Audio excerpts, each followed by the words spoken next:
वंदे मातरम विद्यार्थी मित्रों, केम छो? मजामां? ओके। तो आपने लास्ट सेशन में SN1 क्रियाविधि और SN2 क्रियाविधि ने खूब ज सारी रीते समझेला। તેમજ SN1 ક્રિયાવિધિ અને SN2 ક્રિયાવિધિનો શું મહત્વના તફાવતો છે એનો પણ અભ્યાસ કરેલો।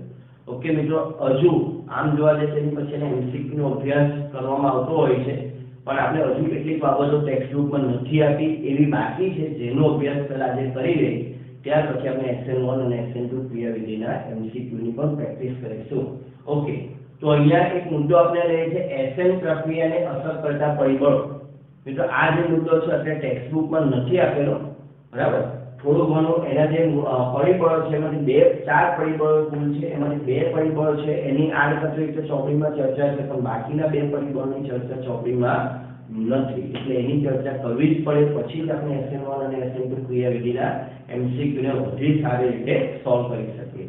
ઓકે, તો આ ટોપિક આવો તમે ટેક્સ્ટ બુકમાં શોધશો તો નહીં મળે, એટલે 3 મિનિટ માટે વધારાની વાત કરીએ છીએ।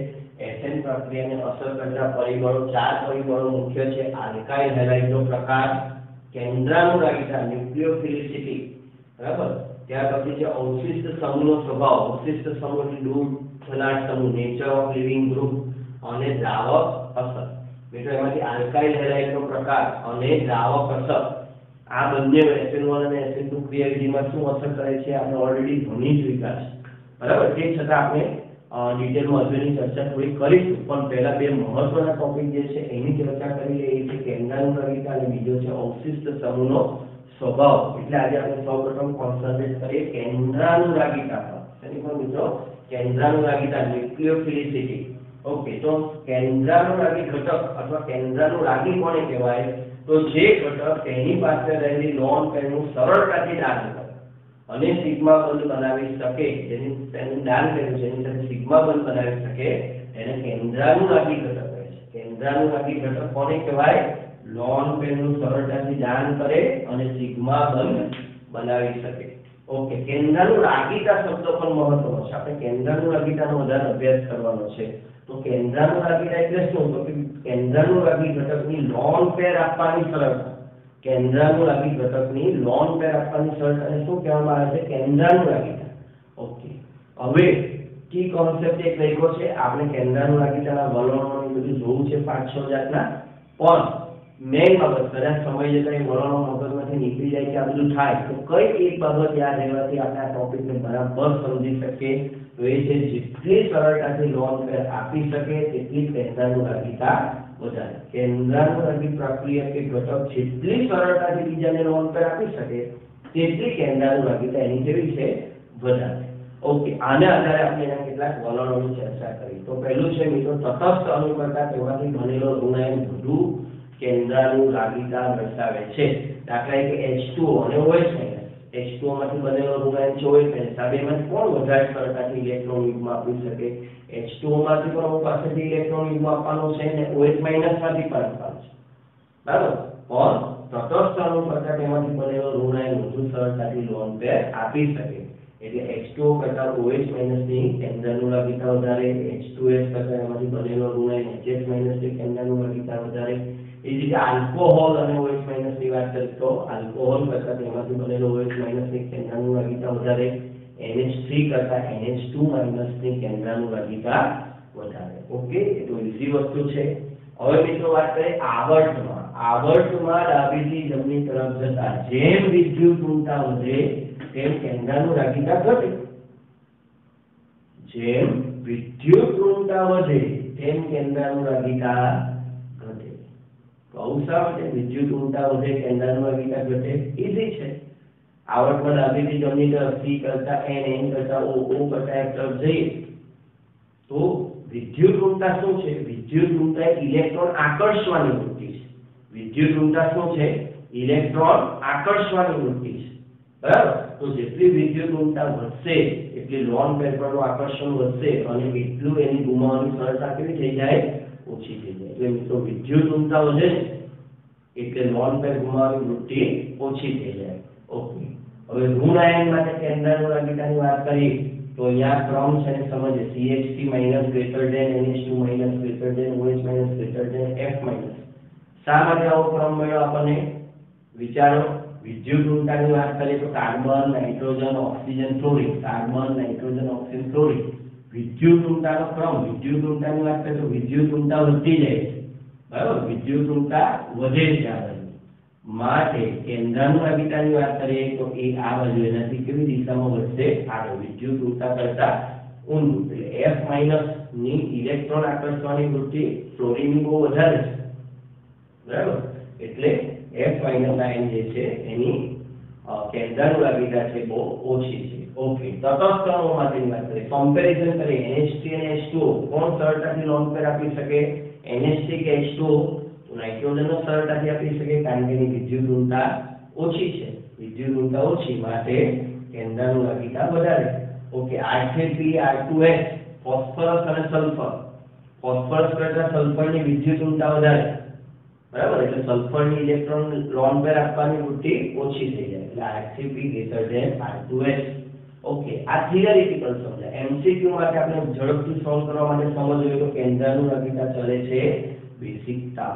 કેન્દ્રાનુગામિતા ચલે છે બેઝિકતા. મિત્રો 11મા ધોરણમાં યાદ કરો, એસિડિકતા અને બેઝિકતા GOC માં બહુ ડિટેલમાં તમને શીખવાડે, કેટલાય ઉદાહરણો તમને પ્રેક્ટિસ કરાવી છે.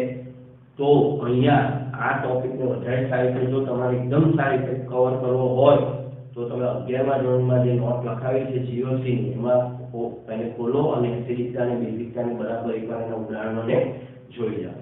ઓકે, અત્યારે હું તમને ટૂંકમાં રિવિઝન કરાવી દઉં છું, એટલે તમારું કામ આગળ ચાલે, બરાબર. પછી આ પીરિયડ પતે મેં તમને સજેશન આપ્યું કે જો આને સારો નહીં આપવો હોય તો 11મા ધોરણમાં GOC માં એસિડિકતા બેઝિકતાની નોંધ તમારે વાંચીને ડિટેલમાં વાંચવી. અત્યારે તો હું તમને ઓવરવ્યૂ કરાવું છું કે ભાઈ આવું કંઈક આપણે ભણી ગયા. તો દાખલા કે આપણે આ જે છે આપણને પરીક્ષામાં આપ્યા છે CH3 minus, OH minus, F minus, NH2 minus ને કેન્દ્રાનુગામિતાના ક્રમમાં ગોઠવો. કેન્દ્રાનુગામિતાના ક્રમમાં ગોઠવો તો કેન્દ્રાનુગામિતા ચલે આવર્ત પહેલા જોઈ લેવાનું. કાર્બન, ઓક્સિજન, ક્લોરીન, નાઇટ્રોજન શેમાં રહેલા છે? આપણે આવર્તના તત્વો છે, હાઇડ્રાઇડ છે, આપણે મેઇન લેવાના કાર્બન, ઓક્સિજન, ક્લોરીન અને નાઇટ્રોજન. તો સૌપ્રથમ આયનોમાં H+ ઉમેરીને એનો સંયુગ્મી એસિડ બનાવો. તો આ જે ઘટક છે એમાંથી એસિડ બનાવીએ, એસિડ. ઓકે, તો CH4 બન્યો, આમાંથી H2O બન્યો, આમાંથી HF બન્યો, આમાંથી NH3 બન્યો. ઓકે, હવે એને ચડતા ક્રમમાં ગોઠવી દઈએ. એસિડિકતાનો ચડતો ક્રમ યાદ કરો, 11મા ધોરણમાં એસિડિકતાનો ચડતો ક્રમ આવર્ત હાઇડ્રાઇડ છે. તો હાઇડ્રાઇડમાં ડાબીથી જમણી તરફ જાય તેમ એસિડિકતા વધતી જાય. HF ની એસિડિકતા સૌથી વધારે હોય, માટે એસિડિકતાનો ક્રમ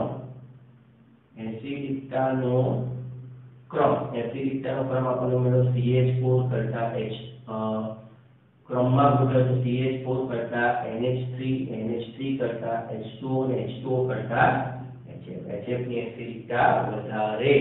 હવે આ એસિડનો ક્રમ છે તો એનો આ સંયુગ્મી એસિડની વાત કરીએ, સંયુગ્મી એસિડની એસિડિકતાનો ક્રમ છે તો બેઝ ની બેઝિકતાનો ક્રમ. બેઝ બનાવવો હોય તો શું કરવાનું? આપણે ફરી પાછું H+ કાઢી નાખવાનું. H+ કાઢી નાખીએ તો બેઝ બની જાય. Okay, F minus, OH minus, NH2 minus અને CH3 માઇનસ.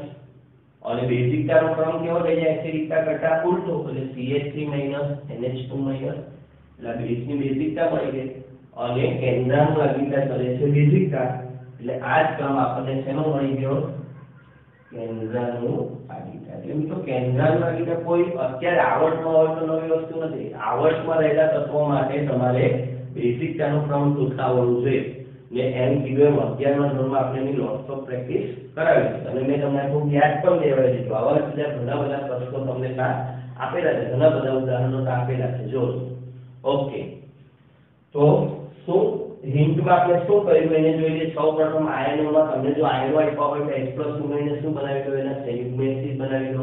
ત્યાર પછી એસિડિકતાના ચડતા ક્રમમાં એને ગોઠવી દો. તેનો ઉલટો ક્રમ પસંદ કરવાનો છે. H+ દૂર કરો અને મૂળ આયનો લઈ લો. આમાંથી ફરી પાછું H+ કાઢી નાખો, મૂળ આયનો લઈ લો અને આ જે ક્રમ એસિડિકતાનો મળ્યો છે એનાથી ઉલટો ક્રમ તમને શેનો મળશે? બેઝિકતાનો મળશે. એ તમને મળશે કેન્દ્રાનુગામિતાનો. ઓકે, અણુઓ આપેલા છે, દાખલા અણુઓ આપેલા છે તો અણુઓને સીધા એસિડિકતાના ક્રમમાં ગોઠવો. પહેલા એસિડિકતા, આપણે 11મા ધોરણમાં એસિડિકતા પર બહુ ભાર આપ્યો છે મિત્રો. બરાબર, એટલે એસિડિકતાના ક્રમમાં ગોઠવા તમને વધારે ફાવે, તો એસિડિકતાના ક્રમમાં ગોઠવી લો અને ત્યારબાદ એનું રૂપાંતર શેમાં કરો, તેનાથી ઉલટા ક્રમમાં બેઝિકતામાં કરો. એસિડિકતાને સામાન્ય ક્રમ, આમ તો ડિટેલ લાંબો ક્રમ પણ તમને લખાયો હશે, પણ બહુ વધારે ક્રમની જરૂર નથી. જો આટલું યાદ રહે તો પણ બહુ સારું છે. સામાન્ય ક્રમ છે એસિડિકતાનો, સલ્ફોનિક એસિડ જે છે સૌથી વધારે એસિડિક હોય છે. R3H greater than R3H greater than phenol greater than H2O greater than alcohol greater than alkyl greater than NH3. Okay મિત્રો, તો આ ક્રમને પણ તમારે ખાસ યાદ રાખવાનો છે. સામા પછી વધારે ડિટેલમાં ચર્ચા આપણે આગળ કરીશું, અને મેં કીધું એમ 11મા ધોરણમાં ખાસ આના પ્રશ્નો વધારે ડિટેલમાં તમને કરાવ્યા છે, એનો અભ્યાસ કરો.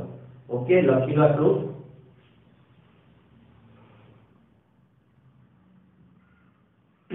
તો મિત્રો બીજા બે વલણો આપણે જોઈએ. હવે આવડ પછી આપણે જે સમૂહમાં, તો સમૂહમાં નીચે જતા ઋણાયનનું કદ વધે તેમ કેન્દ્રાનુરાગિતા વધે. સમૂહ જેમ નીચે જાય તેમ ઋણાયનનું કદ વધતું જાય, કારણ કે પરમાણુનું કદ પણ વધે, પરમાણુનું કદ વધે છે તેમાંથી બનતા ઋણાયનનું કદ વધે. હવે કદ જેમ વધે મિત્રો, જેમ કદ વધતું જશે એમ લોન પેર આપવાની સરળતા કેવી થતી જાય, કદ વધે એટલે ઇલેક્ટ્રોન યુગ્મ કેન્દ્રથી વધારે વધારે કેવું થતું જાય, દૂર જાય, અને દૂર જાય એટલે આકર્ષણ ઓછું થાય, એટલે લોન પેર આપવાની સરળતા કેવી થઈ જાય, વધી જાય. એટલે બહુ સિમ્પલ છે. ધારો કે F - Cl - Br - I- ને આપણને કેન્દ્રાનુરાગિતાના ક્રમમાં ગોઠવવાનું કહે તો સૌથી મોટું કદ કોનું છે? સૌથી મોટું કદ છે આયોડિનનું. સૌથી મોટું કદ માટે એના ઇલેક્ટ્રોન યુગ્મ કેન્દ્રથી વધારે દૂર હોય એટલે સરળતાથી આપી શકે, એટલે સૌથી વધારે. પછી જેમ કદ ઘટતું જાય તેમ ઇલેક્ટ્રોન યુગ્મ આપવાની વૃત્તિ કેવી થતી જાય, ઓછી થતી જાય.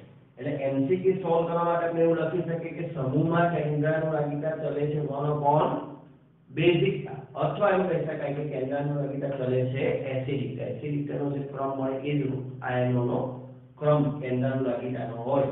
જેમ કે આપણને કોઈ આયનો આપ્યા છે, આને આપણે સોલ્વ કરીએ F - Cl - Br - I-, તો HF HCl HBr HF આપણે એસિડ બનાવ્યા. એસિડિકતાની વાત કરીએ તો HF કરતા HCl કરતા HBr અને એના કરતા HF વધારે એસિડિક છે, ઓટરજન બની ગયા. સમૂહમાં નીચે જતા હાઇડ્રાઇડની એસિડિકતા વધે. ઓકે, તો કેન્દ્રાનુરાગિતા પણ વધે આયનોની. એટલે F- કરતા Cl - કરતા Br - કરતા I- ની કેન્દ્રાનુરાગિતા વધારે છે, લોન પેર સરળતાથી આપી શકે છે. પણ મિત્રો એક અપવાદ છે, અપવાદ. એટલે અપવાદનું ખાસ ધ્યાન રાખજો.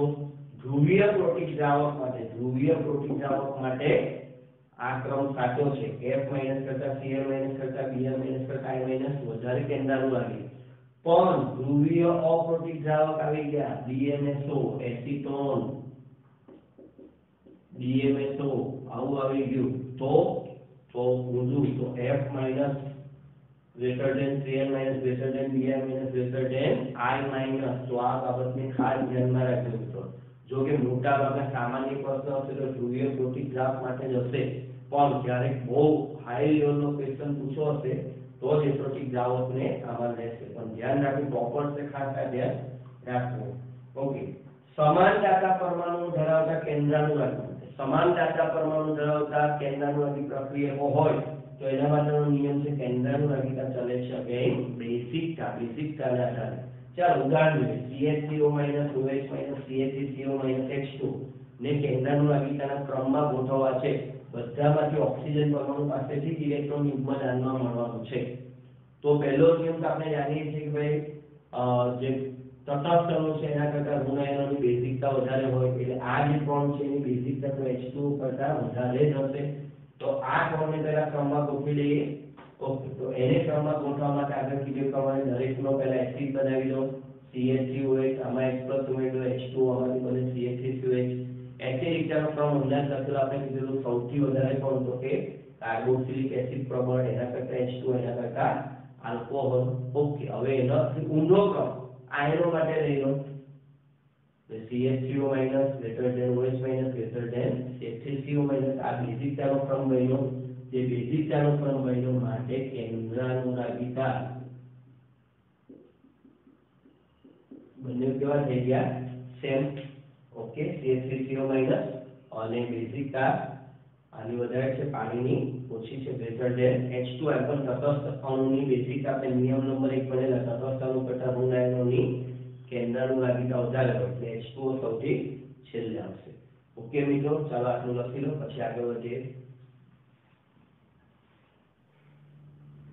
ઓકે મિત્રો, કેન્દ્રાનુરાગીતામાં બીજા બે મુદ્દા જોઈએ. એક છે સંસ્પંદન અને બીજું છે મોટું કદ. તો સંસ્પંદનની વાત કરીએ તો જેમ કેન્દ્રાનુરાગીતા પેકમાં સંસ્પંદન વધુ થાય તેમ કેન્દ્રાનુરાગીતા ઘટે. આપણે જાણીએ છીએ સંસ્પંદન લોન પેર સંસ્પંદનમાં ચાલી જાય તો પછી એ લોન પેર આપવાની સરળતા કેવી થઈ જાય? ઓછી થઈ જાય. દાખલા OH માઈનસ અને ફિનોક્સાઇડ માઈનસ, હાઇડ્રોક્સાઇડ અને ફિનોક્સાઇડ એની તુલના કરવી છે તો PHO માઈનસ એટલે બેન્ઝીન ઉપર O માઈનસ. હવે આ જે લોન પેર છે આપણે જાણીએ છીએ ભણી રહ્યા છે એ સંસ્પંદન, અહીંયા ડબલ બોન્ડ અને અહીંયા ત્યાં સંસ્પંદનમાં જાય છે. સંસ્પંદનમાં જાય એટલે પછી આ ઓક્સિજનની લોન પેર આપવાની સરળતા ઓછી થઈ જાય, તેમ કેન્દ્રાનુરાગીતા કેવી થઈ જાય? ઓછી થઈ જાય. ઓકે, એટલે OH minus greater than PHO minus. Okay, બીજો very most important, very most IMP, ખાસ ધ્યાન રાખો, મોટું કદ બલ્કી બેઝ, બલ્કી ગ્રુપ ધરાવતા બેઝ, મોટું કદ ધરાવતા જે બેઝ છે બલ્કી બેઝ છે, પ્રબળ બેઝિકતા દર્શાવે. બેઝિકતા બહુ વધારે હોય મિત્રોની, ઇલેક્ટ્રોન લોન પેર આપવાની વૃત્તિ આપવાની બહુ વધારે લાગે બેઝિકતા, બરાબર. પણ એ જ્યારે નજીક જઈને બેઝિક સારા છે, પ્રબળ બેઝિકતા દર્શાવે, પણ જ્યારે કોઈની નજીક જઈને ઇલેક્ટ્રોન પેર આપવાનું હોય, એની સાથે જોડાવાનું હોય ત્યારે મોટા કદને કારણે શું ઉત્પન્ન થાય છે? અવકાશી અવરોધ કે ગીચતા. અવકાશી અવરોધ કે ગીચતા એટલે નજીક નથી જઈ શકતા. આપણે જે કાર્બનની વાત કરીએ જેને ઇલેક્ટ્રોન યુગ્મ દાનમાં આપવાનો છે એની નજીક પહોંચી શકાતું નથી. અવકાશી અવરોધ કે ગીચતાને કારણે લોન પેર તો સારી દાન આપી શકે પણ નજીક જ નથી પહોંચી શકતા, બંધ બનાવી નથી શકતા. એટલે અવકાશી અવરોધ કે ગીચતાને કારણે ખૂબ જ ઓછી કેન્દ્રાનુરાગીતા દર્શાવે. મિત્રો, આ જે મુદ્દો છે વારંવાર પૂછાય છે, ઘણી બધી વાર આમાંથી પ્રશ્ન આવેલા છે, એટલે ધ્યાન રાખો. બલ્કી બેઝ, મોટું કદ ધરાવતા જે બેઝ છે, બરાબર, પ્રબળ બેઝિક પ્રબળ છે પણ પહોંચી નથી શકતા. સામેનું જે કાર્બન સાથે જોડાણ કરવાનું છે, જે ઘટક સાથે જોડાણ કરવાનું છે, અવકાશી અવરોધ જોડાણમાં અવકાશી અવરોધ કે ગીચતા અને તેને કારણે એ બંધ બનાવી શકતા નથી. આપણે લોન પેર આપીને શું બનાવવાનું છે? સિગ્મા બંધ બનાવી શકતા હોય પણ એ બંધ બનાવી શકતા નથી. પરિણામે ખૂબ જ ઓછી કેન્દ્રાનુરાગીતા દર્શાવે. મિત્રો, દાખલા કે આપણે જોઈએ તૃતીય બ્યુટાઇલ ઓક્સાઇડ અને CH2 આ બંનેની વાત કરી.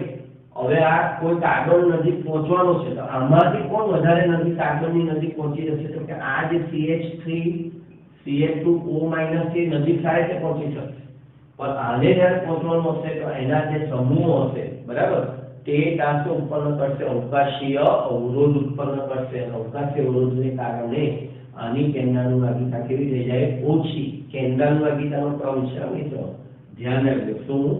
કેન્દ્રાનુરાગીતા, બરાબર. બેઝિકતાનો ક્રમ આને ઊંધો છે, આ વધારે બેઝિક છે, બરાબર. વધારે બેઝિક લખું છું તમારા માટે, વધારે બેઝિક છતાં કેન્દ્રાનુરાગીતાનો ક્રમ એનો ઓછો છે. દાખલા કે બીજું ઉદાહરણ છે ET3N ટ્રાઇથાઇલમાઇડ, બરાબર. તો એ પ્રબળ બેઝ, ખૂબ જ સારો બેઝ છે છતાં પણ નિર્બળ કેન્દ્રાનુરાગીતા દર્શાવે છે. એટલે આ બાબતનું ખાસ ધ્યાન રાખવું. ઓકે, તો અહીંયા આપણે ABCD એ 6 મુદ્દા પૂરા કર્યા. હવે 6 મુદ્દાના આધારે એક બધી રેફરન્સ બુકોમાં કેન્દ્રાનુરાગીતાને જુદા જુદા વિભાગોમાં વહેંચેલા છે. ભાઈ સર્વોત્તમ કેન્દ્રાનુરાગીતા, શ્રેષ્ઠ, સારા, નબળા, ઘણા નબળા કેન્દ્રાનુરાગીતા કયા છે તો આનો પણ આપણે પરીક્ષામાં સારો યુઝ કરી શકીએ. તો સર્વોત્તમ છે RCP, I- SS- RS- આ બધા સર્વોત્તમ. I- મિત્રો આમાંથી તમને પરીક્ષા વધારે કામ લાગશે નહીં, પર ગોલ રાઉન્ડ કરું I- SS- એ સર્વોત્તમ છે, બરાબર. શ્રેષ્ઠ R2NH- OH- આપણને જે કામ લાગવાના છે તમને વધારે આવશે એ છે OH- RO- NC- Cl- આ બધા ખૂબ જ સારા કેન્દ્રાનુરાગી છે. સારા કહી શકાય એવા Br- NH3 Cl- CH3CO- આ બધા સારા છે. ઓકે, નબળા અને ઘણા નબળા. ઓકે, તો જે નબળા છે એમાં F માઈનસ છે, H2O છે, ROH છે અને ઘણા નબળાની વાત કરીએ તો સીધા એસિડ જે છે તે RCOH, RSO3H. મિત્રો હવે આની અંદર એવું છે કે જે સર્વોત્તમ છે, શ્રેષ્ઠ છે, સારા છે એ હંમેશા SN2 ક્રિયાવિધિને નું ટર્ફેન કરે છે, એટલે એની હાજરીમાં મોટે ભાગે SN2 ક્રિયાવિધિ થતી જોવા મળે છે. પણ આ જે નબળા છે, નબળા F માઈનસ H2 ROH એમાંથી H2O અને ROH વારંવાર આવશે, H2O અને ROH વારંવાર આવશે, ETOH, MEOH, H2O. તો ખાસ ધ્યાન રાખવું ETOH, H2O, SN1 આ CH3 સિવાય ઘણીવાર લખેલું આવશે તો એ શેની ટર્ફેન કરે છે? SN1 ક્રિયાવિધિની ટર્ફેન કરે છે. એટલે આ બાબત ધ્યાનમાં રાખો મિત્રો. હજુ થોડીક વધારે ડિટેલમાં વાત કરું તો આ જે છે આ પરફેક્ટ SN1 ની ટર્ફેન SN2 ની ટર્ફેન કરે છે. આનું નક્કી નથી SN2 કે SN1 એટલે હું એ બાકીના પરિબળો પર આધાર રાખે સારા છે SN2 પણ જઈ શકે, SN1 પણ જઈ શકે. એટલે એ બીજા પરિબળો જો આ બધા જે છે દ્રાવક અસર છે અને બીજી અસર છે એની પર આધાર રાખે. પણ આનું ફિક્સ છે. આપણે જે તમને કહું છું ધ્યાન રાખજો. એટલે કામ લાગશે I minus OH minus RO minus SN2 I minus OH minus RO minus પ્રબળ કેન્દ્રનું આ ટૂંકી નોંધ બરાબર. I minus OH minus RO minus લાંબી નોંધો લખવી હોય તો આ ટોપર્સ ને બધું યાદ રાખવાનું છે. સામાન્ય વિદ્યાર્થી છે સર આટલું બધું નથી યાદ રાખતું રહેતું તો I minus OH minus RO minus SN2 ક્રિયાવિધિ દર્શાવે. ઓકે H2O પછી ROH અને RCOH. ઓકે આ કઈ દર્શાવે? SN1 દર્શાવે. આટલું લખો તો આની જરૂર નથી. છેલ્લે આટલું ખાસ ધ્યાનમાં રાખવું. ઓકે મિત્રો ચાલો તો અહીંયા આપણે કેન્દ્રનું લક્ષણના મુદ્દાને બરાબર સારી રીતે સમજી લીધું. ઓકે આટલું લખી લો. થિયરી તો શીખી લીધી મિત્રો. હવે MCQ ની પ્રેક્ટિસ કરીએ તો કન્સેપ્ટ આપણે એકદમ મજબૂત થઈ જાય અને આપણને કોઈ જગ્યાએ મિસઅન્ડરસ્ટેન્ડિંગ હોય તો દૂર થઈ જાય. પહેલા તમે નિયમો બરાબર મોઢે કરી નાખા ન કર્યા હોય તો પ્રેક્ટિસ કરવાનો કોઈ અર્થ નથી. પહેલા નિયમ બરાબર મોઢે કરી નાખો પછી પ્રેક્ટિસ કરી નાખા મોઢે. ઓકે ચાલો પ્રેક્ટિસની વાત કરીએ આપણે. તો પહેલું છે સૌથી વધુ કેન્દ્રનું લાગી જણાવો. ઓપ્શન જોઈ લઈએ CH3H minus, C2H5O minus, ET3N અને F માઈનસ. ઓકે મિત્રો તો અંદર થિયરીમાં તમને બધા જો નિયમ ખબર હોય તો સૌથી પહેલા ET3 ની શું ખાસિયત છે આપણે છેલ્લે જોયું ET3N પ્રબળ બેઝ પર નિર્બળ કેન્દ્રનું લાગી એટલે એ તો અહીંયા આઉટ ઓફ રેસમાંથી બહાર જ નીકળી ગયો. ઓકે નિર્બળ કેન્દ્રનું લાગી છે. હવે બાકીના રહ્યા તો હવે આની પાસે S minus O minus F minus જુદા જુદા આયનો છે. S O અને S ની વાત કરીએ O F અને S. ઓકે તો વિદ્યુત ઊર્જાની વાત કરીએ મિત્રો સૌથી વધારે વિદ્યુત ઊર્જા કોની આવશે? સૌથી વધારે વિદ્યુત ઊર્જા આવશે F ની. O અને S નીચે જે વિદ્યુત ઊર્જા ઘટે એટલે S કરતા O ની વિદ્યુત ઊર્જા વધારે. આ શેની વાત છે? વિદ્યુત ઊર્જા. S કરતા O ની વિદ્યુત ઊર્જા વધારે, O કરતા F ની વિદ્યુત ઊર્જા વધારે. વિદ્યુત ઊર્જા વધારે લોન પેર આપવાની વૃત્તિ ઓછી. એટલે અહીંયા જોવા જઈએ તો સૌથી ઓછી વિદ્યુત ઊર્જા કોની છે? S માટે સૌથી વધુ શું કરશે? LP સૌથી વધુ સરળતાથી LP આપે. LP આપે અને જેટલી સરળતાથી LP આપે તો વધારે કેન્દ્રનું લાગી હોય એટલે જવાબ આવશે આપણો 1. ઓકે આ બધું પણ લખવાનું નીચે તો તમને ખબર પડશે. ઘણા વિદ્યાર્થીઓ તો ખાલી જવાબ ટીક કરી દે પણ પછી એને પૂછેલું કઈ ખબર નહીં હોય. તમારે બધું લખવાનું નિર્બળ કેન્દ્રનું લાગી છે માટે આ વિકલ્પ ન હોય. બાકીના ક્રમને વિદ્યુત ઊર્જાનો ક્રમ આ મુજબ છે. S સૌથી ઓછો વિદ્યુત ઊર્જા ધરાવે છે સલ્ફર માટે એની લોન પેર આપવાની સરળતા સૌથી વધારે હોય તેથી જવાબ 1 અહીં સાચો જવાબ બને. આવું લખવાનું નોટમાં. ઓકે વધુ પ્રબળ બેઝિક પરંતુ નિર્બળ કેન્દ્રનું લાગી. વધુ પ્રબળ બેઝિક પર નિર્બળ કેન્દ્રનું લાગી. થિયરીમાં બરાબર શીખી લીધું કયો છે મિત્ર? ET3N ની થિયરી પર જ આધારિત છે. હમણાં કીધું અવકાશીય અવરોધ આની ઇલેક્ટ્રોન યુગ્મ આ જે લોન પેર છે ET પણ સપોર્ટ કરે છે. બેઝિક અને પ્લસ આઈ અસર GOC માં પણ અવકાશીય અવરોધ લખવાનું શા માટે કે વિસ્તાર ને કારણે કેવો બની જાય છે નિર્બળ કેન્દ્રાનુરાગી બની જાય છે ઓકે કેન્દ્રાનુરાગીતાનો ઉતરતા ક્રમમાં દર્શાવો કેન્દ્રાનુરાગીતાનો ઉતરતો ક્રમ ચાલો હવે અહીંયા આપણે જોઈએ તો બધા જ પાસે આપનારો જે એટમ છે ઇલેક્ટ્રોનિક માપનારો એ કયો છે O છે ચાલો સૌપ્રથમ તો ઋણ આયનો જ હોય એટલે H2O છેલ્લે કેમ છેલ્લે તટસ્થ અણુ કરતા ઋણ આયન ની કેન્દ્રાનુરાગીતા વધારે એટલે H2O તો છેલ્લે ચાલ્યો જાય સૌ પહેલો નિયમ લગાવ્યો તટસ્થ અણુ લેસ ધેન ઋણ આયન કેન્દ્રાનુરાગીતા ઓકે બાકીનાને ગોઠવવા માટે આપણે શું બનાવીએ કઈ નથી ખબર પડતી તો સમાન પરમાણુ માટે બેઝિકતા સમાન પરમાણુ માટે કેન્દ્રાનુરાગીતા ચલે છે બેઝિકતા એટલે આપણે એસિડિકતાનો ક્રમ શોધી નાખીએ તો આને એસિડ બનાવીએ તો CH3OH આને એસિડ બનાવીએ H2 આને એસિડ બનાવીએ H ઉમેરી દેવાનો H+ ઉમેરવાનો CH3COH ઓકે એસિડિકતાનો ક્રમ ચાલો એસિડિકતા ના ક્રમની વાત કરીએ તો સૌથી વધારે એસિડિક CH3COH એનાથી ઓછો H2 એનાથી ઓછો CH3OH માટે બેઝિકતા અને કેન્દ્રાનુરાગીતા બંને કેન્દ્રાનુરાગીતા બંનેનો એક જ ક્રમ આવશે શું CH3CO- ઉલટું થઈ જાય નિશાની ઉલટી થાય બેઝિકતા ઊંધી ઋણાયનોની સંયુગ્મિક બેઝની OH- ઓકે કરતા CH3O- ઓકે અને સૌથી છેલ્લે H2 એટલે અંતિમ જવાબની વાત કરીએ તો અંતિમ જવાબ ક્રમમાં ગોઠવીએ તો H2O કરતા CH3CO- કરતા OH- કરતા CH3O- આ આપણને મળી ગયો એનો અંતિમ ક્રમ ઓકે મિત્રો ચાલો આટલું લખી લો અને બાકીનાને થોડીક જાતે ટ્રાય કરો હું તમને થોડોક સમય તમે પણ વિચાર પોઝ કરી ઓકે અને પછી હું જવાબ આપું એટલે તમને થોડું વધારે ખ્યાલ આવે ચાલો લખી લો આટલું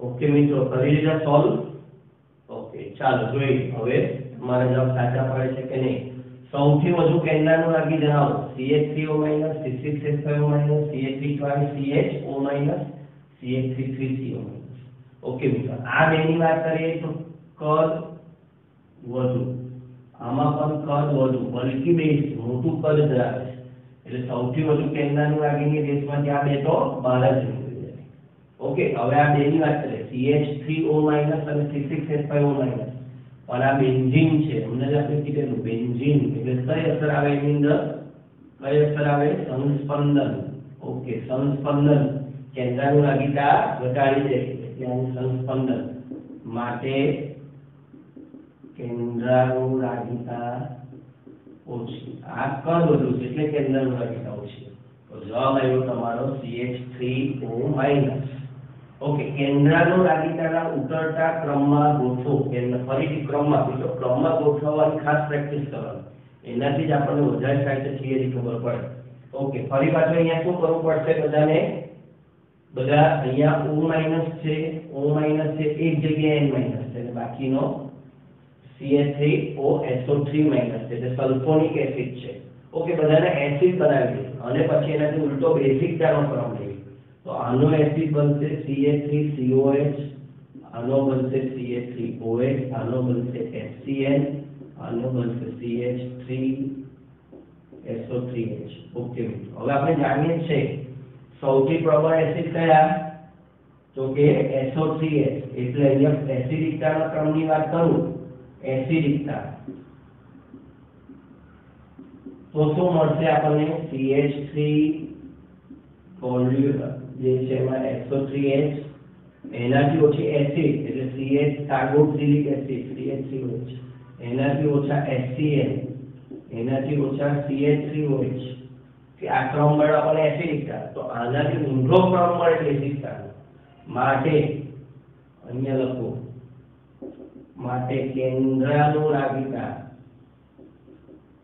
શું ક્રમ મળશે મિત્રો સૌથી પહેલો કોણ હશે સૌથી પહેલો CH3OH એટલે CH3O- B ઓકે B કરતા ઓછી કોની હવે ઊંધો ક્રમ આવશે Cn- C C કરતા ઓછી કોની? ઓકે A અને સૌથી ઓછી કેન્દ્રાનુરાગિતા આવશે D ની, એટલે કેન્દ્રાનુરાગિતાનો ક્રમ B greater than C greater than A greater than D.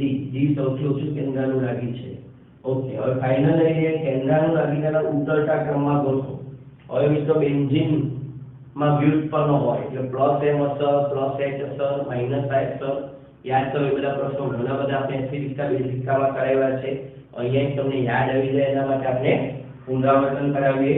Okay, ચાલ આ બધામાં O છે. O નો અર્થ છે O- Na+, એટલે Na+ તો નીકળી જશે આગળ જતા.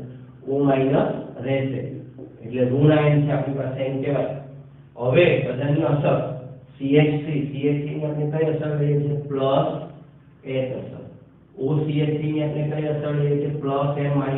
પણ અહીંયા આપણે ગણીએ +M અસર. ઓકે, Cl ની કઈ અસર ગણીએ છીએ? -I અસર. GOC ને યાદ કરવું પડે, બરાબર? GOC માં યાદ આવી ગયું? ઓકે, ચાલ હવે બેઝિકતાનો નિયમ શું છે? બેઝિકતા ચલે છે +M greater than +H greater than +I greater than હવે -I -H -M. ઓકે, કંઈક આવું યાદ આવ્યું મિત્રો? સોરી, ચલે છે કે આ રિવર્સ અસરમાં આવશે નીચે, અથવા ને ગ્રેટર ધેન ના કઈ નાખે પ્લસ વાળાના સમપ્રમાણમાં, બરાબર? અને -M -H અને -I ના વ્યસ્ત પ્રમાણમાં. ઓકે, આવું યાદ રાખીએ. +M +H અને +I ના સમપ્રમાણમાં, -M -H અને -I ના વ્યસ્ત પ્રમાણમાં. એની અંદર પણ વાત કરીએ તો +M ગ્રેટર ધેન +H. તો ફાઇનલ જવાબ શું આવ્યો? ઓકે, તો બેઝિકતા સૌથી વધારે +M એટલે 3 નંબર ક્રમ કેન્દ્રાનુરાગિતા. કોણ આવ્યો? 3 નંબર. 3 નંબર થી ઓછું આવ્યું 2 નંબર. ઓકે, એનાથી ઓછું 1, કારણ કે -I તો બહુ ઘટાડો કરી દે, એના કરતા તો આમાં કઈ નથી તે સારું. ઓકે, એટલે 1 અને સૌથી છેલ્લે આવ્યું -I, જે સૌથી ઓછી બેઝિકતાને કરી દે એટલે 4 નંબર. એટલે આપણને ક્રમ મળ્યો કેન્દ્રાનુરાગિતાનો ક્રમ.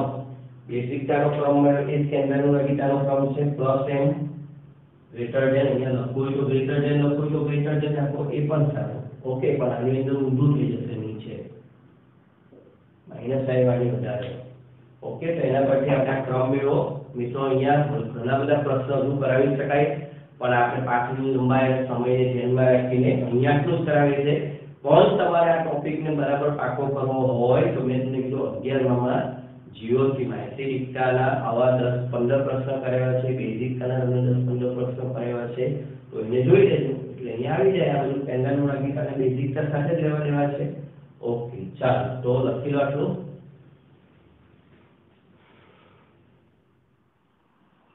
ઓકે મિત્રો, તો આપણે કેન્દ્રાનુરાગિતાનો ડિટેલમાં અભ્યાસ કર્યો. હવે આપણે બીજું જોઈએ અવશિષ્ટ સમૂહનો સ્વભાવ. અવશિષ્ટ સમૂહના સ્વભાવથી આપણને શું જાણવા મળે છે તે જોઈએ. ચાલો, અવશિષ્ટ સમૂહ એટલે શું? સૌપ્રથમ આગળ પણ આપણે થિયરીમાં કીધું છે, અવશિષ્ટ સમૂહ એટલે છૂટો પડતો ઋણ આયન. મિત્રો, જ્યારે RH + Nu - ની પ્રક્રિયા થાય ત્યારે R Nu નું જોડાણ થાય વત્તા X - છૂટો પડે. તો આ જે X - છૂટો પડે છે તેને કહીએ છીએ અવશિષ્ટ સમૂહ, લિવિંગ ગ્રુપ. બરાબર? એનો અંગ્રેજી છે લિવિંગ ગ્રુપ, જેને આપણે ટૂંકમાં LG પણ અમુક વાર કહીશું. ઓકે, હવે બંધ તૂટ્યા પછી છૂટો પડતો ઋણ આયન જેટલો વધુ સ્થાયી થાય તેટલો બંધ ઝડપથી તૂટે. કી કોન્સેપ્ટ જેની વાત કરીએ તે. હવે બંધ તૂટ્યા, આ બંધ તૂટી ગયો પછી આ X - જેટલો વધુ સ્થાયી થાય એટલો બંધ ઝડપથી તૂટે. એટલે જો X - ખૂબ જ ઝડપથી સ્થાયી થઈ જતો હોય, બરાબર, તો બંધ તરત તૂટે. પણ જો બંધ તૂટ્યા પછી R ને એવું લાગે કે ભાઈ મારાથી છૂટો પડતો X સ્થાયી થાય એમ નથી, બરાબર, તો પછી બંધ સરળતાથી તૂટતો નથી. ઓકે, ચાલો, તો બંધ તૂટ્યા પછી છૂટો પડતો ઋણ આયન જેટલો વધુ થાય તેટલો બંધ ઝડપથી તૂટે. આ થિયરીનો આ શું કહેવાય? કી કોન્સેપ્ટ. ઓકે, હવે આપણે એની પરથી એમસીક્યુ માટે આ જ વસ્તુને એમસીક્યુ માં કન્વર્ટ કરવી હોય તો એમસીક્યુ માટે મારે ટૂંકમાં શું યાદ રાખવું, કેવી રીતે કરવું? તો અવશિષ્ટ સમૂહ ક્ષમતા ચલે છે 1/બેઝિકતા અથવા સંયુગ્મી એસિડની એસિડિકતા, એટલે કે એસિડિકતા આપણે સાદી ભાષામાં કહીએ તો એમાં સંયુગ્મી એસિડ એટલે H+ ઉમેરવાનો આયન ઋણ આયન અને જે મળે એની એસિડિકતા તપાસવાની. ઓકે, અવશિષ્ટ સમૂહ ક્ષમતા એટલે લિવિંગ ગ્રુપ એબિલિટી જે છે એ શું છે 1/બેઝિકતા ચલે છે સંયુગ્મી એસિડની એસિડિકતા. ઓકે, ચાલો અહીંયા થોડાક ઉદાહરણ લખ્યા છે 1 થી 5 એટલે આપણને ખબર પડે કે આવો પ્રશ્ન પરીક્ષા પૂછાય તો એને ક્રમમાં ગોઠવવાના હોય મોટે ભાગે, અથવા કોણ સૌથી વધુ સારો, કોણ સૌથી સારો લિવિંગ ગ્રુપ છે, કોણ નબળો લિવિંગ ગ્રુપ છે. તો આવા બધા પ્રશ્નોને આપણે કેવી રીતે કરી શકીએ? સૌથી પહેલું છે F - Cl - Br - અને I-. તો આપણે શું કરવાનું છે? સંયુગ્મી એસિડ બનાવવાનો છે અને એની એસિડિકતાનો ક્રમ શોધવાનો. તો સંયુગ્મી એસિડ બનાવો એટલે દરેકમાં H+ ઉમેરી દો. હવે તો સહેલું છે એટલે આમાંથી HF, HCl, HBr, HI. Okay, હવે આપણને અહીં એસિડિકતાનો ક્રમ તો ખબર જ છે. HF કરતા HCl, HCl કરતા HBr, HBr કરતા HI ની એસિડિકતા વધારે છે. તો અહીંયા જે ક્રમ મળ્યો એ જ ક્રમ આપણે અહીંયા લઈ લઈએ. બરાબર, એટલે કે I- સૌથી સારો લિવિંગ ગ્રુપ છે મિત્રો. કયો? I- એ સૌથી સારો લિવિંગ ગ્રુપ છે. અને બીજી એક રીતે પણ સમજાવી શકાય કે આ બધાના કદની વાત કરીએ તો ફ્લોરિન કરતા, ક્લોરિન કરતા, બ્રોમિન કરતા આયોડિનનું કદ ખૂબ જ મોટું છે. કદ ખૂબ જ મોટું હોવાને કારણે એની પર પ્રાપ્ત થતો જે ઋણ વીજભાર છે, અહીંયાથી બંધ તૂટ્યા પછી જે ઋણ વીજભાર આવશે તો એનું વિસ્તરણ સૌથી વધારે કયા પરમાણુમાં થશે? આયોડિન. કારણ કે એનું કદ ખૂબ જ મોટું છે. બરાબર, એ બાહ્યતમ કક્ષક ખૂબ જ મોટી છે એટલે એને કહેવાય ઋણાયન. જે ઋણાયન પ્રાપ્ત, ઋણ વીજભાર પ્રાપ્ત થવાનો છે એ ઋણ વીજભાર સારો એવો ફેલાઈ જશે. એટલે ઋણ વીજભારની જે અસર છે, બરાબર, તે અસર મોટે ભાગે ઓછી થઈ જાય એટલે એ વધુ સ્થાયી બને. એ રીતે આપણે થિયરીથી પણ સમજાવી શકીએ. ઓકે, પણ એમસીક્યુ માટેની સરળતા આપણને આ એસિડિકતાથી જ પડશે. ઉદાહરણ બીજું OH - PHO-. આ બેમાંથી કોણ વધુ સારો લિવિંગ ગ્રુપ છે? ઓકે, તો બંનેમાંથી એસિડ બનાવી લઈએ. OH- નો એસિડ છે H2O સંયુગ્મી એસિડ અને PHO- તો PHO એટલે કે ફિનોલ છે. ઓકે, પાણી કરતા ફિનોલ વધુ સારો એસિડ છે એટલે અહીંયા પણ ક્રમ તમને આ જોવા મળશે. એસિડિકતાનો જે ક્રમ આવે તે દાનો ક્રમ આવે. ઓકે, બીજી રીતે સમજીએ તો અહીંયા PHO- બેન્ઝીનના ઓની ઉપર માઈનસ છે તો એ સંસ્પંદન દ્વારા શું થઈ જશે? વધુ સ્થાયી થઈ જશે. અહીંયા OH- નો ઋણ વીજભાર સ્થાયી થવા નથી પણ ફિનોક્સાઇડ આયનનો ઋણ વીજભાર સંસ્પંદન દ્વારા સ્થાયી છે એટલે ઋણ આયન જેટલો વધુ સ્થાયી એટલો વધુ સારો લિવિંગ ગ્રુપ એબિલિટી. ઓકે, ચાલો હવે અહીંયા આવી જઈએ ઝડપ રાખીએ ફરીથી C6H5SO3- એટલે એમાંથી બનાવે C6H5SO3H. બરાબર, બેન્ઝીન સલ્ફોનિક એસિડ Cl3COOH અને આ CH3COOH. ઓકે, તો સૌથી પહેલા શું હશે મિત્રો? Sulphonic acid. બરાબર, ત્યાર પછી આ માઈનસ આ અસર એસિડ છે બંને COH છે પણ એ માઈનસ આ અસર તે પણ ખૂબ જ વધારે. બરાબર, એટલે આની એસિડિકતા માઈનસ આ અસર ચલે છે એસિડિકતા ચલે છે માઈનસ I એવું આપણે ભણી આવ્યા. ઓકે, આ યાદ રાખજો -I -H -M. તો માઈનસ I વાળો સમૂહ છે CH3 કરતા CCl છે, CH ની વધારે એના કરતા C6H5SO3H ની વધારે. ઓકે, તો અહીંયા પણ આપણને ક્રમ મળશે લિવિંગ ગ્રુપનો. બરાબર, કે ભાઈ આ C6H5SO3- એ સૌથી સારો સમૂહ છે, લિવિંગ ગ્રુપ છે. Okay, Cl- O- COR, RO- NH2-. Most important, most IMP તમને પ્રશ્ન પૂછાશે કોનું જળ વિભાજન ઝડપી બને? હવે જો આની અંદરથી આપણે બનાવીએ. ઓકે, HCl આમાં H ઉમેરી દો, RCOH આમાં ઉમેરી દો, ROH અને આમાં ઉમેરી દો NH3. ઓકે મિત્રો, તો કયો એસિડ સૌથી વધારે અકાર્બનિક એસિડ તો હંમેશા પ્રબળ જ હોય એટલે સૌથી પ્રબળ એસિડ છે HCl છે. ઓકે, એનાથી ઓછો કાર્બોક્સિલિક એસિડ, એનાથી ઓછો આલ્કોહોલ અને એનાથી ઓછો NH3. આ આપણને એસિડિકતાનો ક્રમ મળી ગયો. ઓકે, તો અહીંયા Cl minus greater than RCO minus greater than RO minus greater than NH2 minus. Okay મિત્રો, આનાથી આપણને એક પ્રશ્ન આવશે RCOCl જોજો, પછી આવશે RCOOR એસ્ટર. ઓકે, પછી આવશે RCONH2, RCOCl, RCOR અને RCONH2. કોનું જળ વિભાજન વધુ સરળ છે? કોનું જળ વિભાજન વધુ સરળ? તો આમાંથી કયો આયન છૂટો પડે છે? Cl minus. આમાંથી કયો આયન છૂટો પડે છે? RO minus. આમાંથી કયો આયન છૂટો પડે છે? NH2 minus. ઓકે, આ RCO બધામાં કોમન છે, એટલે આપણે લિવિંગ ગ્રુપ એટલે હેલોજનમાં જ આવે એવું નહીં. તો આ પ્રશ્ન વારંવાર પૂછે તો Cl માઈનસ RO માઈનસ, હજુ એક આની અંદર જો ઉમેરવું હોય આની અંદર તો acetic anhydride RCOOCOR. Okay, acetic anhydride. તો આમાં પણ આ જાય O માઈનસ. ઓકે, તો આપણા આયનો બની ગયા. અહીંયા જે આયનો તમે કયા? Cl minus, RO minus, NH2 minus અને RCO માઈનસ. હવે તમને પૂછે કે આમાંથી કોનું જળ વિભાજન ઝડપી? આ પ્રશ્ન બહુ પૂછાય છે. કોનું જળ વિભાજન ઝડપથી થશે? તો કોનું જળ વિભાજન ઝડપથી થશે એટલે આ બધામાં RCO કોમન છે, નીકળી જાય. તો બાકી દૂર થનારા જે આયન છે Cl minus, RO minus, NH2 minus, RCO minus, એને આપણે શું તપાસવાની? એના સંયુગ્મી એસિડની એસિડિકતા, જે અહીંયા આપણે તપાસી. બરાબર, એટલે આની અંદર આપણે ક્રમ આપ્યો તો સૌથી સારો કયો છે? Cl માઈનસ, એટલે 1, પછી 2 નંબર પર RCO માઈનસ, 3 નંબર પર OR માઈનસ અને 4 નંબર પર NH2 માઈનસ સારો લિવિંગ ગ્રુપ છે. એટલે આ લિવિંગ ગ્રુપનો ક્રમ આવે. તો જે લિવિંગ ગ્રુપનો ક્રમ આવે તે જ આખા અણુના જળ વિભાજનનો ક્રમ આવે. એટલે RCOCl નું જળ વિભાજન સરળ, એના પછી RCOOCOR, એનાથી વધારે RCOR અને છેલ્લું જળ વિભાજન હશે RCONH2. આ આપણને જળ વિભાજનનો ક્રમ મળી ગયો. ઓકે, તો આ પ્રશ્ન બહુ પૂછાયેલો છે, ખાસ ધ્યાન રાખવું. ચાલો હવે આની ફરીથી વાત કરીએ. F3CSO3 માઈનસ અને MESO3 માઈનસ.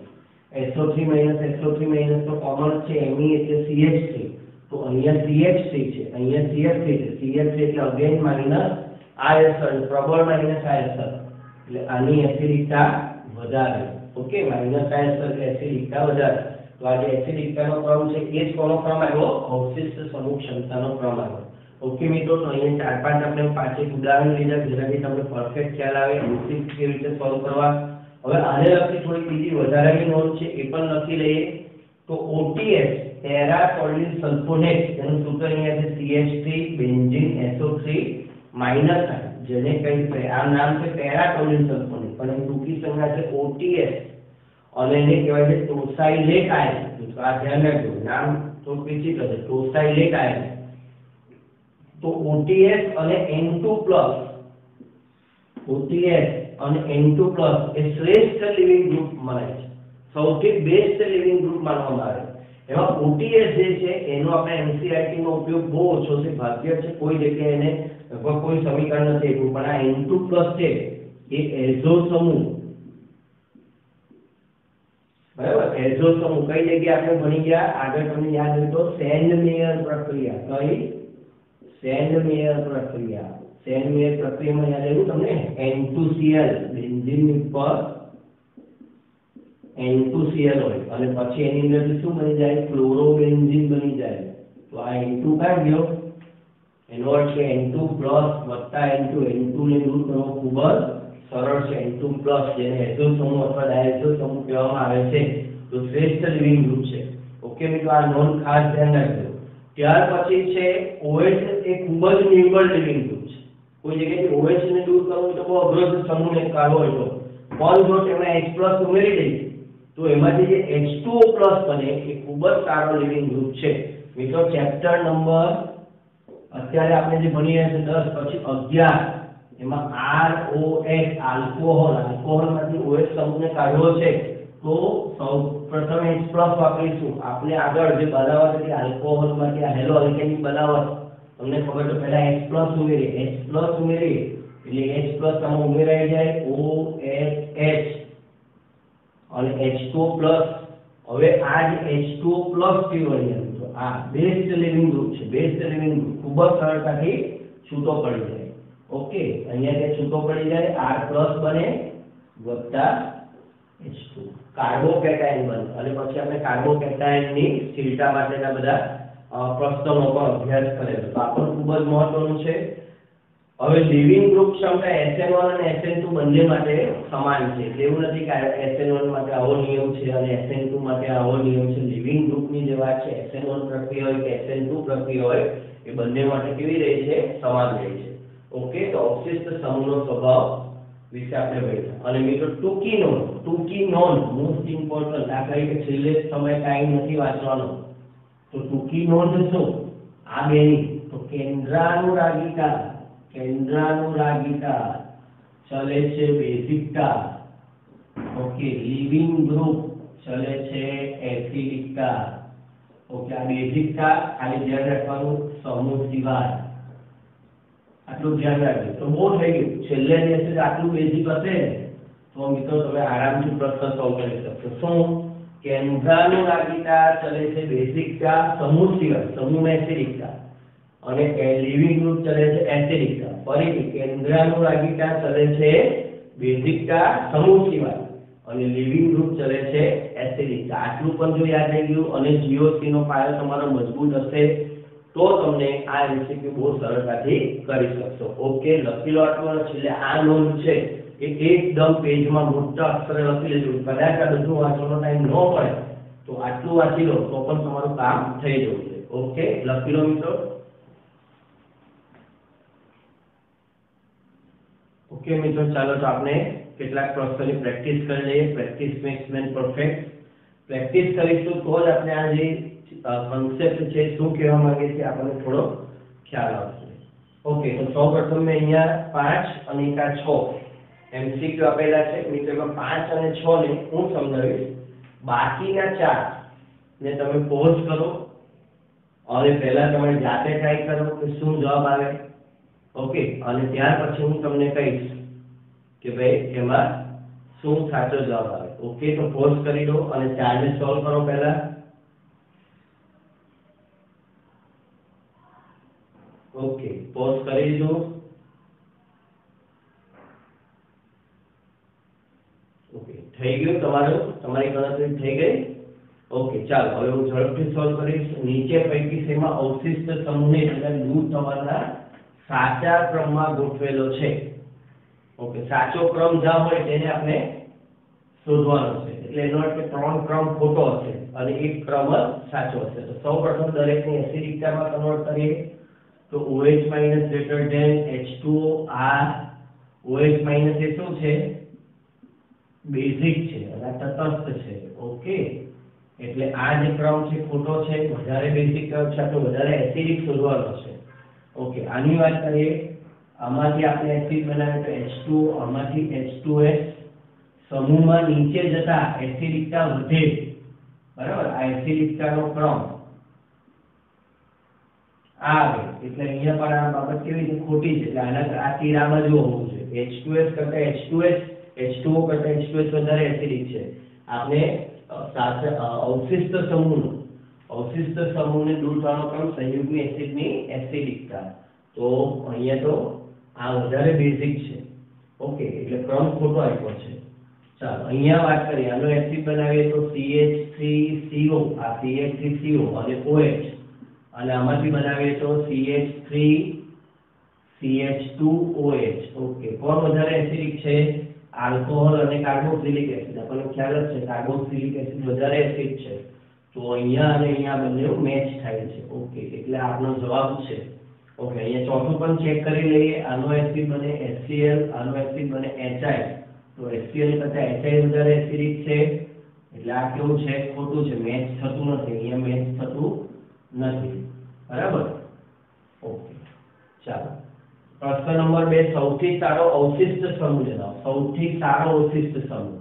ઓકે, અહીંયા આપણી પાસે CO- છે, અહીંયા SO3- છે, CO- છે અને આ ફિનોલ છે. તો આમ જોવા જઈએ મિત્રો તો અહીંયા આપણને SO3 માઈનસ સૌથી વધારે લાગી શકે ક્રમ પ્રમાણે, પણ અહીંયા CH3 માઈનસ I અસર ખૂબ જ પ્રબળ, પાછો F છે અને F3 છે એટલે ખૂબ જ પ્રબળ, અને ટ્રિફલેટ આયન કહેવાય છે. ખાલી વધારાની જાણકારી માટે ટ્રિફલેટ આયન એ ખૂબ જ સારો લિવિંગ ગ્રુપ છે ઓર્ગેનિક કેમિસ્ટ્રીમાં. ટ્રિફલેટ આયન વધારાની જાણકારી માટે ટોપર્સ માટે CH3CO માઈનસ એ પણ ખૂબ જ સારો લિવિંગ ગ્રુપ છે. એટલે SO3 પણ નહીં આવે, CH3CO માઈનસ અને આટલો એકદમ નીચે થયેલો જે ફિનોલ સૌથી સારો આવશે 1 ટ્રિફલેટ આયન. ઓકે, પછી પ્રશ્ન આ રીતે પણ પૂછાય CH3S માઈનસ Na પ્લસ વત્તા CH3CH2X X તરીકે શું લેવાથી સૌથી ઝડપી પ્રક્રિયા થાય? સૌથી ઝડપી પ્રક્રિયા ક્યારે થશે? જ્યારે X એ સરળતાથી દૂર થશે. એટલે જ્યારે કોઈ પણ જગ્યાએ એવું આવે સૌથી ઝડપી પ્રક્રિયા, તો લિવિંગ ગ્રુપનો પહેલા વિચાર કરો. ઓકે, હવે આપણી પાસે આમાંથી આપણા સમૂહ છે એને એસિડ બનાવી દઈએ. તો આ H2O HS CH3CO એટલે આ રીતે થશે, sorry friend, OH CO CH3 અને આ બનશે HO COCH3 એટલે CH3COH CH3COH HF અને H2. ઓકે મિત્રો, તો હવે આની અંદર સૌથી સારો લિવિંગ ગ્રુપ કયો? તો H2O તો તટસ્થ છે, HF એસિડ છે, અકાર્બનિક એસિડ છે. આમાં આપણે અકાર્બનિક એસિડ નું બહુ મહત્વ આપે. અને મિત્રો HF છે એ નિર્બળ એસિડ, H બંધને કારણે ખૂબ જ નિર્બળ એસિડમાં સમાવેશ પામે છે. એટલે HF હમણાં જો ClBr આવ્યો હતો તો એ લઈ લેવામાં આવશે, એ સૌથી આગળ નીકળી જશે. પણ HF જે છે ખૂબ જ નિર્બળ એસિડ છે, હાઇડ્રોજન બંધ બનાવવાને કારણે HF પણ નહીં આવે. હવે આ બેની વાત કરીએ તો આ CH3COH છે, આ CH3COH છે. અહીંયા ફરી પાછી આપણને શું જોવા મળશે? માઈનસ I અસર. માઈનસ I અસર હોય એટલે એસિડિકતા વધી જાય. એટલે અહીંયા આપણે જો કે ટ્રિફલેટ આયન અહીંયા બને, બરાબર? આયન બને છે ટ્રિફલેટ, CH3CO માઈનસ બંધ તૂટે ત્યારે. ઓકે, તો જવાબ આવશે 3. કેન્દ્રાનુરાગી પ્રક્રિયાની પ્રતિક્રિયાત્મકતાનો ક્રમ. પ્રતિક્રિયાત્મકતાનો ક્રમ એટલે કોણ સૌથી ઝડપી પ્રક્રિયા કરશે તે. ઓકે મિત્રો, બહુ સહેલો પ્રશ્ન છે. અહીંયાથી તમારો બનશે Br માઈનસ, અહીંયાથી F માઈનસ, અહીંયાથી Cl માઈનસ, અહીંયાથી I માઈનસ. મિત્રો એ ક્રમ મેં લખ્યા નથી ભૂલથી, પણ તમે જાતે જ ક્રમ બનાવી શકો. હમણાં જ આપણે કીધેલું F minus greater than less than Cl minus less than Br minus less than I minus. Okay, તો આની પરથી તમારો સૌપ્રથમ જવાબ આવશે 2 સરખા ક્રમમાં ગોઠવવો હોય તો, પછી 3, ઓકે, પછી 1 અને પછી આવશે 4. આ એનો ક્રમ આવી ગયો. ઓકે, આ ક્રમ થઈ ગયો. આ જવાબ આનો 4 નંબરનો છે. ઓકે, હવે મિત્રો 5 અને 6 નંબરનો પ્રશ્ન થોડા સારા પ્રશ્નોમાં ગણતરી કરીએ. લેવલ 2 લેવલ 3 ની વાત થઈ અને થોડું જાણવા જેવું પણ છે, એટલે તમારું ધ્યાન અહીંયા આવવું જોઈએ. CH3CH2OH વત્તા HCl ZnCl2 CH3CH2Cl વત્તા H2O. તો મિત્રો આ પ્રક્રિયા તો આપણે આગળ ભણી ગયા એના જેવી છે. OH ને દૂર કરવાનો છે અહીંયાથી અને એની જગ્યાએ શું ઉમેરવાનો છે? Cl. તો હમણાં જ આપણે આગળ એક નોંધ લખાવી કે OH એ ખૂબ જ નબળો લિવિંગ ગ્રુપ છે. OH સમૂહ એ નબળો, સૌથી નબળા લિવિંગ સમૂહની અંદર OH આવે છે મિત્રો. ઓકે, તો એને દૂર કરવા માટે આપણે એક તો ઉપાય સૂચવેલો H+ ઉમેરાય. H+ ની હાજરીમાં H2O+ બને. અહીંયા જે છે ZnCl2 પણ કયો છે? ઇલેક્ટ્રોન ઉણપ ધરાવતો પરમાણુ. ઇલેક્ટ્રોન ઉણપ ધરાવતો, આ જાણવા જેવું છે. અને ઓક્સિજન છે ઇલેક્ટ્રોન રીચ છે. તો એવા સંજોગોમાં જે Zn છે ઇલેક્ટ્રોન ઉણપ ધરાવે છે, બરાબર? એ આની પર એટેક કરી દે અને આની સાથે જોડાઈ જાય. નાનું ઇલેક્ટ્રોન યુગ્મ પોતે લઈ લે એટલે એમાંથી બને છે OH ZnCl2 મધ્યસ્થી. અને આ જે ઉપર એકવાર પ્લસ ચાર્જ આવી ગયો, ઉપર એકવાર પ્લસ ચાર્જ આવી ગયો પછી બેસ્ટ લિવિંગ ગ્રુપ બને છે. જેમ H2O+ માં ઉપર પ્લસ હતો એટલે બેસ્ટ લિવિંગ ગ્રુપ બને, એમ ZnCl2 લुईस એસિડ છે જોડાઈ જવાથી બેસ્ટ લિવિંગ ગ્રુપ બને. આ લ્યુકાસ પ્રક્રિયા અને પ્રક્રિયા કે ZnCl2 ને લ્યુકાસ પ્રક્રિયા કે આપણે લ્યુકાસ પ્રક્રિયા જોઈ આગળ હેલો આલ્કેની બનાવટ હતી અને ચેપ્ટર નંબર 11 માં વધારે ડિટેલમાં તમને શીખવા મળશે. ઓકે, ત્યાર પછી આપણે જોઈએ pH CH2 CH2OH. કેટલીક વાર આવા પરિવર્તન આપેલા હોય, એમાં હું લખેલું THCl KBr alcoholic KOH.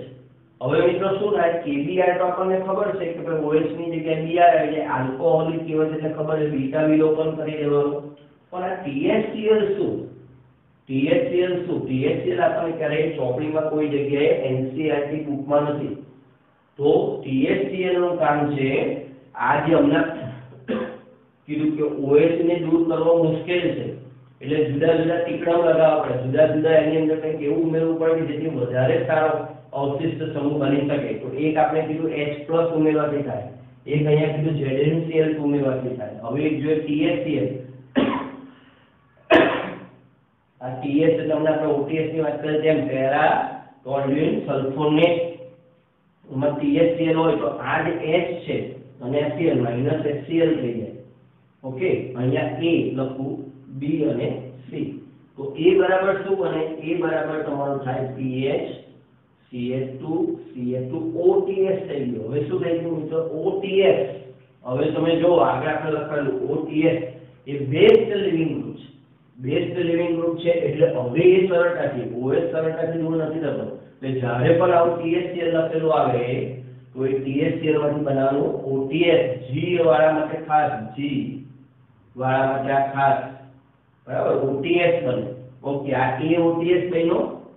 Okay, હવે એની અંદરથી આગળ લખીએ KBr એટલે OTS સરળતાથી દૂર થઈ જાય અને KBr નો Br ઉમેરાઈ જાય એટલે B બરાબર બન્યું CH3 CH2 CH2 Br બન્યું, B માં તમારું. ઓકે, આ B થયું. અને આલ્કોહોલિક KOH એની અંદર ઉમેરો, આલ્કોહોલિક KOH એટલે એમાંથી ડબલ બોન્ડ બની જાય, વિલોપન થાય. ફાઇનલ જવાબ આવે CH3 CH2 double bond CH. Okay, આગળ મિત્રો pH છે, હું pH ભૂલી જાઉં છું એટલે આ pH છે, સોરી, એટલે આ pH CH2 CH2Br એટલે અહીંયા એવું pH CH2 અહીંયા જવાબ હશે. Okay, pH CH double bond CH2, pH CH double bond CH2, beta વિલોપન થશે માઈનસ HBr. ઓકે, એટલે તમારો જવાબ આવ્યો styrene PHCl double bond CH2. અહીંયા સમજવાનું શું છે, G ની પરીક્ષામાં ક્યારેક ક્યારેક THCl આવી જાય તો એ THCl નો ઉપયોગ આ OH ને દૂર કરવા માટે છે. ઓકે મિત્રો, ચાલો આટલું લખી લો.